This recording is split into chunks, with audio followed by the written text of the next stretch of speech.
Welcome back to the channel, everyone. And yes, Ruben Amorim's future as Man United head coach is not looking very strong right now. As I said in previous videos, there were reports saying that there is a shortlist, there is managers that are in line to replace Ruben Amorim. I thought, let's look at a few of those managers, three in the exact number. And I basically just wanted to give my opinion on these three managers and exactly why I think they are being looked at as potential replacements for Ruben Amorim. And in all fairness, Ruben Amorim hasn't done himself any favors trying to keep the Man United job. He's made mistakes. He keeps doing the same things over and over again that is making us weaker and making us worse. And there doesn't seem to be any progression in terms of him developing his style of play, but also in terms of the individual players. There doesn't seem to be progression in them as well. So it's only right by the Man United board to look at options out there. Who is available? Who can come in and change the fortunes of Man United? And let's start with the first manager, and it is Areola from Bournemouth, Andoni Areola. And he certainly is a Spanish manager who comes with quite a lot of pedigree in terms of how he found himself being the manager of Bournemouth. Now, he himself, he plays a 4-2-3-1 formation and is very well known for that. But it's not just your typical 4-2-3-1. He also allows his team to be quite aggressive, pressing high, and they do defend in a certain set of numbers. But when they do need to attack, it's quick, it's fast, and it's very direct and doesn't allow the opposition to rest or to get back enough in order to get into their defensive positions. We've seen how well Bournemouth have played, of course, especially against us, but also most notably against other big teams where they actually do put up a fight. They make it tough for the likes of a Liverpool, a City, a Chelsea, etc. When they do face these particular teams, they do give a good account of themselves. We know the likes of Semenyo being their star player. It's basically because of how Iriola plays his formation. It's how he wants his team to be on the front foot, and that is why he is seen as a manager that can come in and change the fortunes. He's took a club like Bournemouth, who were seen as relegation candidates, and he basically has turned them into a mid-table to top table team that can compete with the bigger teams. They currently are sixth in the Premier League table, and that is fair to how they have performed this season, and of course, from last season as well, overlapping into this new season. They've had good performances. Their players have been looked at. The likes of Dean Huijsen went to Real Madrid, one of their best centre backs.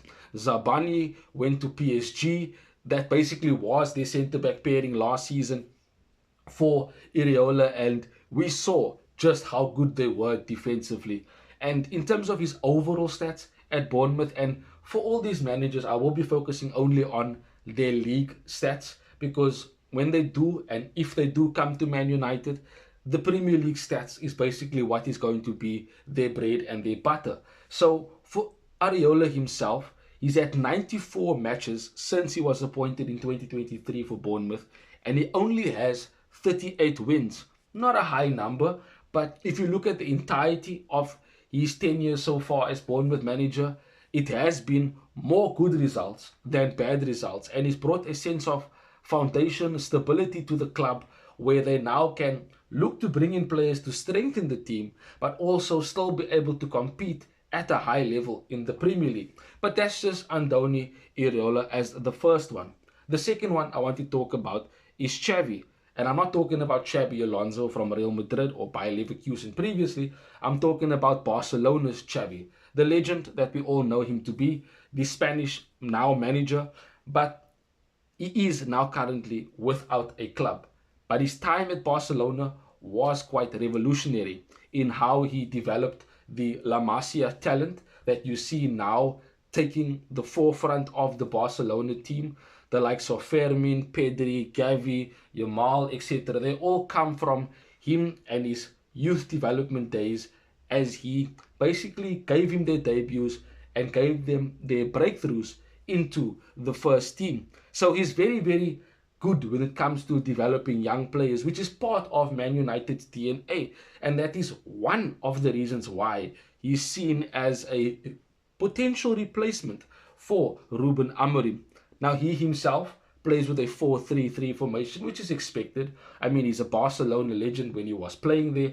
And of course, I'm sure his mindset as a coach is to continue playing the Barcelona style of play, and then of course just tweaking it here and there in order to make it his own and not basically be a copy of what Barcelona are doing whenever they play. He himself is quite good and adept in terms of communicating what he needs from his players. The system is not too unfamiliar to any player for that matter. These days, 90% of teams in the world play with a 4-3-3. So I think there wouldn't be any problems adapting or moving back to a 4-3-3. Of course, it's different to the 4-3-3 we played under Ten Hag, under Solskjaer, and of course under Mourinho. But it is still a 4-3-3, and the basic principles still do apply the exact same way. Now, for Xavi himself, he has won trophies. He won La Liga. He won the Spanish Super Cup as well, and was always competing for the top trophies in Spain and with Barcelona. Done quite well in Champions League runs also, so he can crack it at a high level. It's just that him coming to the Premier League, transitioning from Spanish football to English football, that certainly is a questionable risk that can be applied to someone like Xavi. Now, Fabrizio Romano did say that he is studying the Premier League. He's willing to join Man United if Ruben Amorim is sacked without European football. So let's see what happens with regards to Xavi potentially becoming Man United manager. But in terms of stature, in terms of status, in terms of reputation, Xavi certainly does come with a lot of credibility and will demand quite a bit of respect from the players because of who he was as a player, but also what he has achieved with Barcelona as a manager. And in terms of his stats, his winning stats, since he was appointed at Barcelona for his entire tenure, he basically had 143 matches and had 91 wins. Now keep in mind, that's only in La Liga, but that is very good. You can see that he has a very good, consistent winning base and formula when he does have a team at his disposal. And in terms of how his 4-3-3 works, it's possession based, of course, but it's much higher tempo. It's a 1-2 pass every third player, and that is how he basically pings the ball around his opponents and ensures that he creates multiple chances by playing that quick, fast 1-2 type of tempo playing when the team is deployed by Xavi. That is basically Xavi in a nutshell. But the manager that everybody's talking about, it's on everybody's lips, and the manager that is more likely to be the first manager to come through the door after Ruben Amorim, if there is potentially a change, it's Oliver Glasner from Crystal Palace, who we know right now is on an unbeaten streak of 19 games, starting from last season already with Crystal Palace. Even though they lost the likes of Eze, Olise, they still are a very good team. And with Glasner being as comfortable, as adaptable to the way he wants his team to set up, you can see why they are basically excelling in the way that they are playing right now. Now, Oliver Glasner is Austrian, and he certainly also has some decent pedigree about him. He won the Europa League, and most notably, and most recently, he won the FA Cup against Liverpool.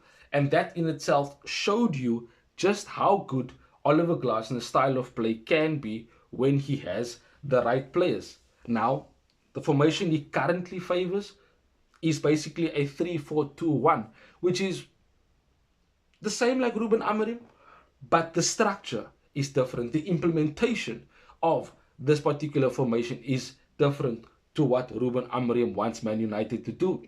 Now, he himself, as a manager, he did say in an interview that he likes to play a 4-4-2. That's his favorite formation. But he also is quite adaptable in terms of moving the players around as to how he wants them basically to be. He would change formation, he would change his style of play and system dependent on the players that he has, which means he maximizes the players' strengths and puts them in the positions that basically makes them excel. And then, of course, minimizes their weaknesses, thus making them much more difficult to beat and play against. Now, he himself, he's been appointed since 2024, has 71 matches under his belt so far, and he's got 35 wins. Sounds like a little number, but it's the context. It's watching Crystal Palace, you can see there's a structure. The players know what they need to do when they have the ball, when they do not have the ball, when they are attacking, when they are defending, when they are basically facing the kosh and they are really under pressure. They still know what to do defensively and are much, much better in terms of how they hold a defensive structure than what Ruben Amorim is getting out of the players at Man United. And Oliver Glasner himself, when they do have this good defensive structure, as you can see for those who've watched Crystal Palace's games, when they do attack, it's direct, it's straight, it's with a very, very quick tempo, high paced, and they are very, very aggressive when they do get the opportunity to spring an attack or a counter attack on you. And like I said, if you've watched their games, this is exactly what you will see. Now, I'm not saying if any of these managers come in, Man United's fortunes change and we start competing and looking like we're going to be winning top trophies again. No, there will still need to be a moment of adaptation and a moment to settle in. But if you do bring in someone who has experience in the Premier League, like a Areola or a Oliver Glasner, that transition and adaptation won't be as long or as difficult because of the manager already knowing what to expect in the Premier League and, of course, having managed in the Premier League currently as it is. But those are just my thoughts on basically the three managers that have been mentioned that could potentially replace Amorim. Let me know in the comment section who you think might be able to replace Ruben Amorim. Let me know who you want to replace Ruben Amorim should he be sacked in the near future. There are many options out there, but we need to be mindful and smart as to who comes in next, because we cannot keep sacking managers, bringing in someone new, expecting a change, nothing happens, we don't progress, and then we just rinse and repeat, sack and bring in another manager again to restart the cycle. It cannot continue like this anymore.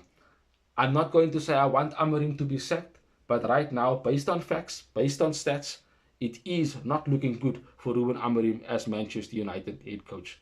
But we'll see each other again in the next one. Have a wonderful day further. Bye-bye, Red Devils. Thanks for watching. If you want more content on Manchester United, like, share and subscribe.